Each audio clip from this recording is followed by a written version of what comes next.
So hello, my name is Rob and this is Cattle Rabbit Scale Model Studios, and in this video I'm going to be giving you my 5 top tips for kit bashing. Now lately I've been doing a hell of a lot of this and I do tend to keep it a little bit simple, and I've had a lot of questions regarding it. Obviously I'm no slouch now with pinning stuff together, chopping and changing bits, and just generally trying to find that kind of perfect balance with what I expect from my miniature. I think sometimes the problem I've always had with kit bashing in the past is that's what it exactly looks like, a miniature with stuff glued on, as opposed to something that could be an actual kit.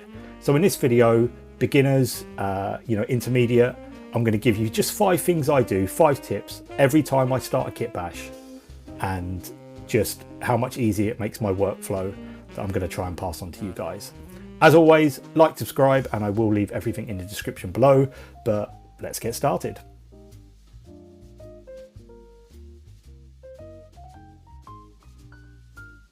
So number 1, work out what you want to change.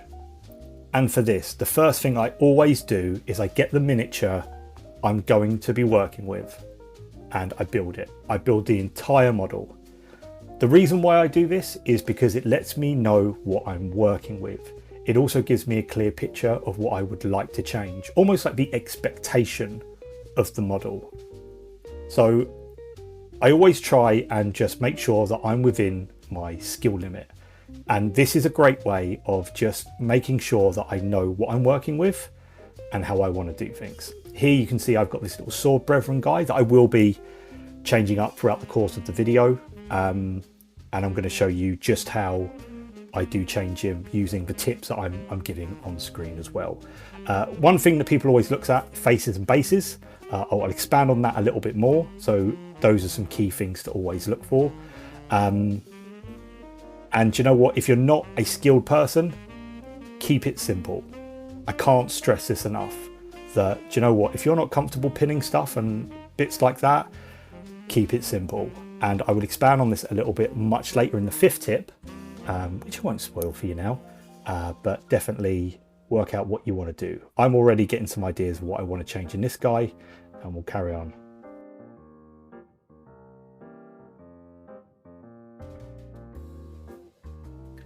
Bits. Pick out your bits. Hey, not like that.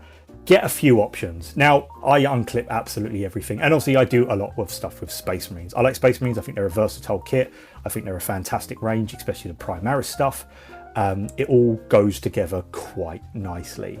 So I end up with a hell of a lot of bits that I didn't even think I had, or have just been donated because my friends have given me sprues and stuff like that. It all comes in handy.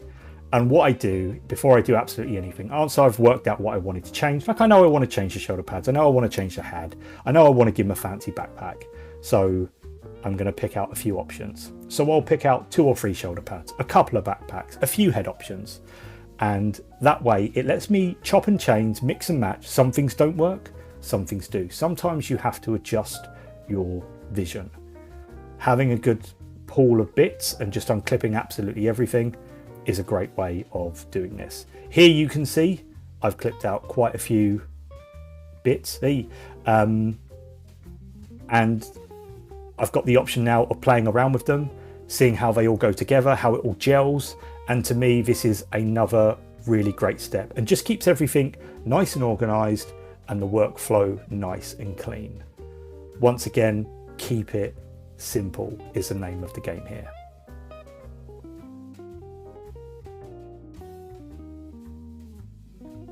While we're on this subject, tip 3, keep it simple.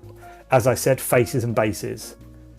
Normally when you pick up a miniature, the first thing your eye will always be drawn to is the face, and then the base, or vice versa.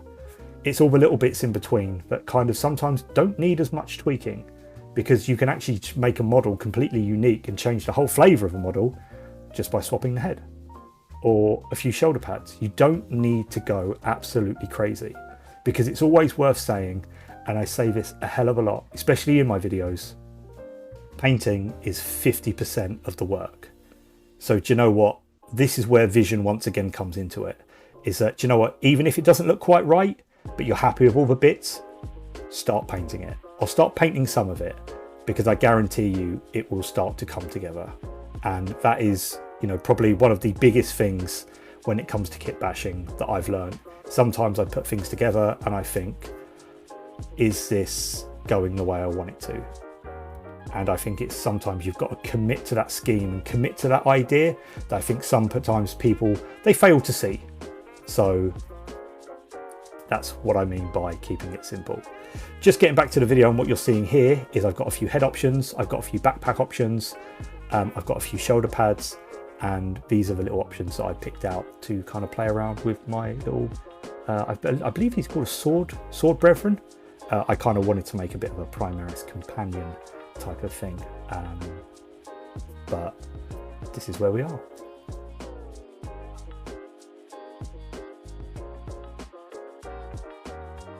So next up, and this is something that I've labelled Indomitable Will. Now this is a bit of a reaffirming kind of tip, is that it's really important to remember that you are the only one that ever has to be happy with your miniature.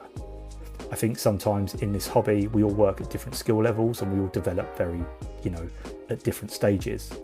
But at the end of the day, be proud of what you produce and don't let anybody ever undervalue or devalue what you do.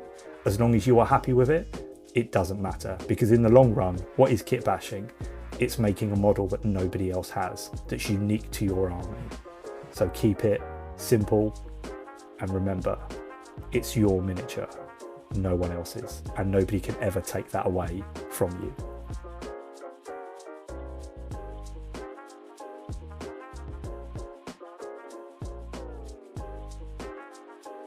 And lastly, as I always say, shop around.